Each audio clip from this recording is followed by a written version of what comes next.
Que faire lorsque l'on vit dans un monde qui n'est pas inspirant? Pour introduire cette vidéo, j'aimerais rappeler qu'on crée notre réalité à chaque instant et que, en tant qu'individu, par exemple, chaque matin, on pourrait d'une certaine manière renaître à nous-mêmes, nous recréer et aller dans des nouveaux paramétrages, des nouveaux programmes, des nouveaux systèmes intérieurs où nos croyances, nos perceptions, nos envies, notre passé ne dicteraient pas, entre guillemets, notre présent et notre futur.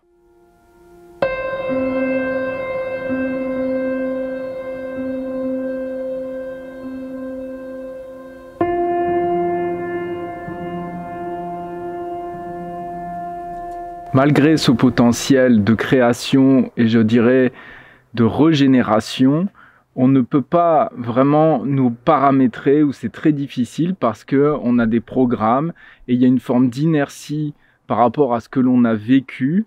Il y a des chemins que l'on emprunte et que l'on continue d'emprunter. Pourquoi rappeler cette notion? C'est que le monde se crée et se recrée finalement chaque jour, à chaque instant, à chaque seconde. Donc, lorsque l'on vit dans un monde qui n'est pas inspirant, il faut garder en tête que même si ce monde existe depuis des dizaines, des centaines, des milliers d'années, il n'est pas forcément figé. On est tous d'une certaine manière créateurs et co-créateurs du monde. Si je trouve que le monde n'est pas inspirant autour de moi, il est important, et cette vidéo traite de cela, que j'aborde et que je repense que je suis un élément de ce monde et que en tant que créateur, eh bien, je peux inspirer le monde et aussi faire évoluer à mon échelle la direction du monde, ce qui est présent, ce qui est passé et ce qui est éventuellement futur, de ce qui est prévu,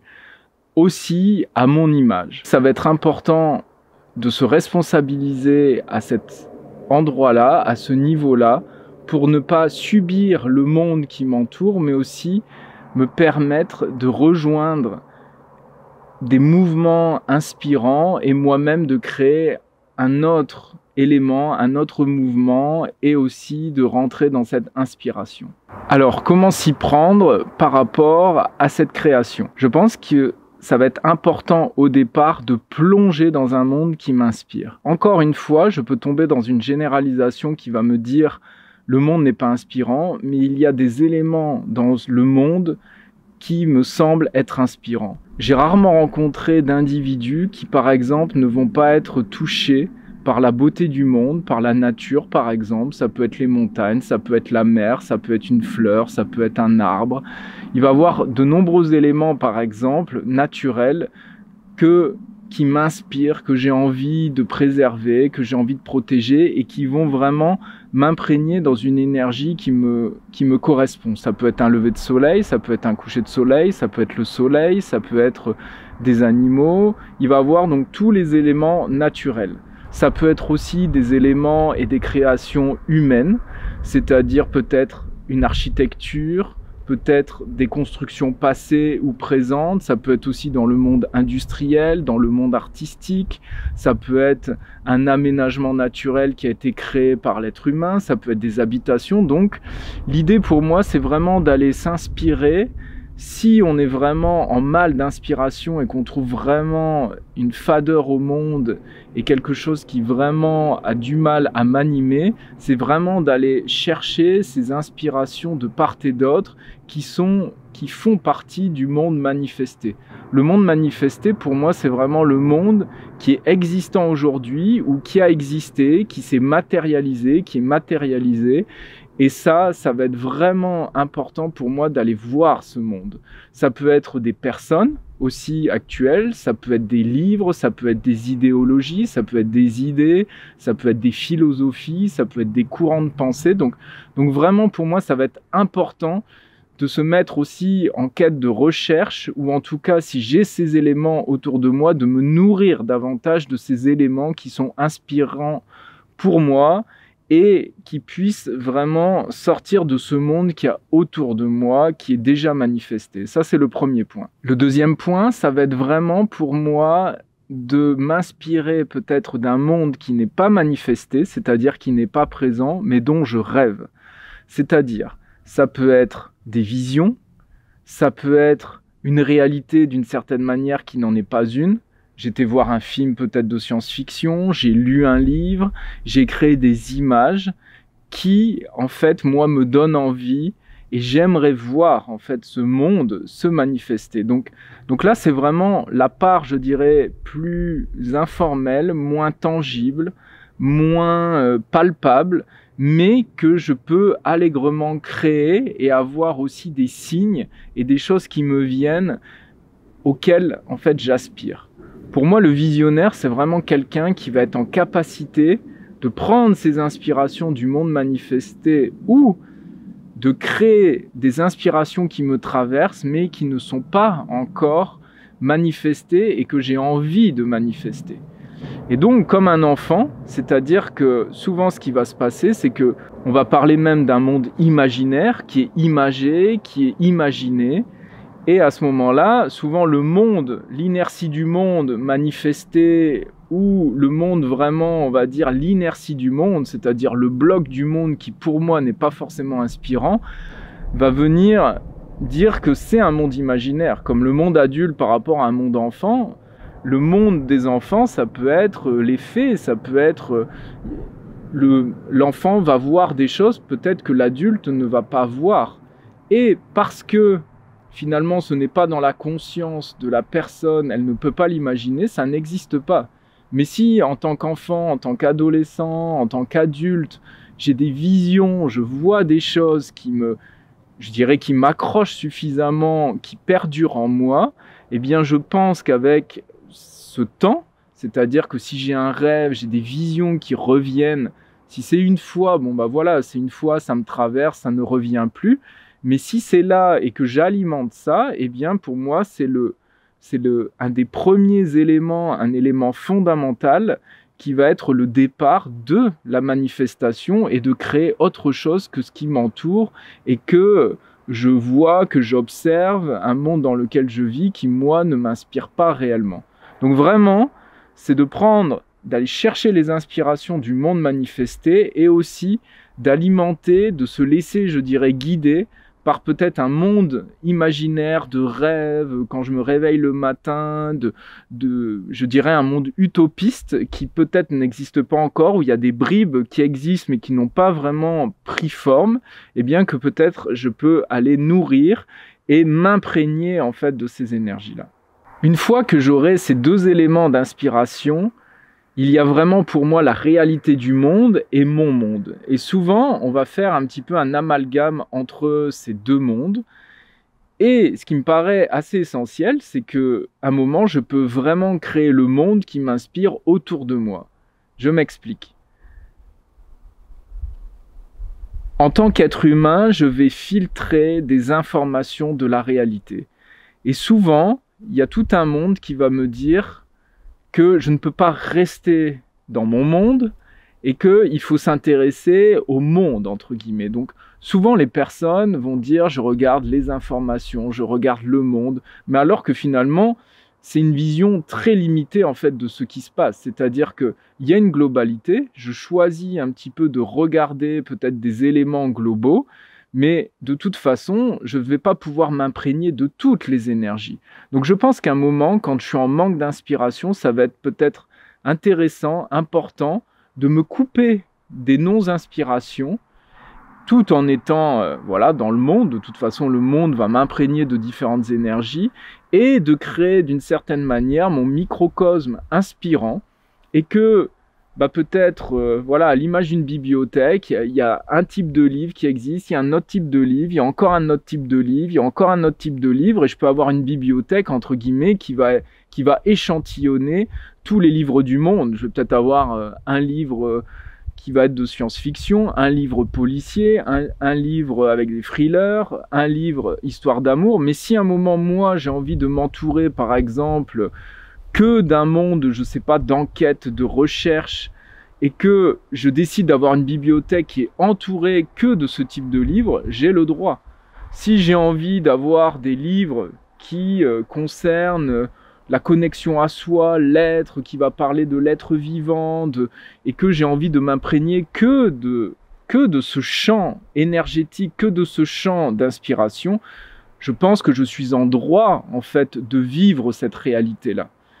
Et donc, comme pour la musique, je ne suis pas obligé d'écouter toutes les musiques du monde, je peux aussi choisir d'écouter un moment en boucle, une musique qui revient tout le temps, tout le temps, tout le temps, et de m'autoriser, si elle m'inspire, à écouter une musique qui me porte et qui me transporte. Et souvent, je pense qu'il y aura comme un jugement du monde qui va me dire « Non, ce n'est pas possible, il ne faut pas écouter qu'une seule musique. » Oui, mais si je ne me lasse pas, j'ai une musique, moi par exemple, que j'écoute depuis que j'ai 17 ans, donc ça fait 23 ans que j'écoute une musique qui dure 15 minutes, 16 minutes, et en fait, elle me transporte à chaque fois. Il y a comme quelque chose qui vient me relier grâce à cette musique. Je ne l'écoute pas tout le temps, tous les jours, tout le temps, mais régulièrement, en fait, c'est quelque chose qui m'inspire. C'est une musique qui rentre en contact avec moi-même, qui est inspirée. Il y a vraiment une résonance avec cette musique. Donc, je pense qu'il faut vraiment s'autoriser à rester un moment avec des personnes, des lectures, des musiques, un environnement naturel qui va vraiment suffisamment m'imprégner, sur lequel je vais suffisamment presque, je dirais, me fondre en fait avec cet environnement qui va réellement m'imprégner avant que je puisse aussi réaliser quelque chose qui va découler de ces inspirations-là. Donc il y a vraiment à aller chercher ces inspirations de ces deux mondes, manifestés et en manifestation dont je rêve, de vraiment m'imprégner de ces énergies, de les intégrer, de laisser être, de laisser faire. Et je pense qu'une fois que j'ai remonté d'une certaine manière mon énergie avec cette inspiration, avec ces inspirations, eh bien, je vais avoir un nouveau champ des possibles qui va se créer. Et à ce moment-là, je pense que je peux rentrer dans le faire, dans l'être, c'est-à-dire que comment, à travers ces mouvements qui sont en balbutiement, ces mouvements qui n'existent pas encore, ces rêves, ces inspirations que j'ai envie de rejoindre, eh bien, comment je vais, peut-être par mes dons, par mes compétences, par mes capacités, comment je vais rejoindre ce monde. Et là, on est dans des scénarios multiples. Et si je ne peux pas rejoindre directement ce monde inspirant, je donne un exemple. Voilà, moi j'avais vu par exemple plus jeune, un jeune Hollandais qui avait monté une entreprise de nettoyage par exemple de déchets au niveau des océans. Ça peut complètement m'inspirer. Et donc si à un moment ça m'inspire, peut-être que je peux tenter de travailler peut-être pour cette organisation-là.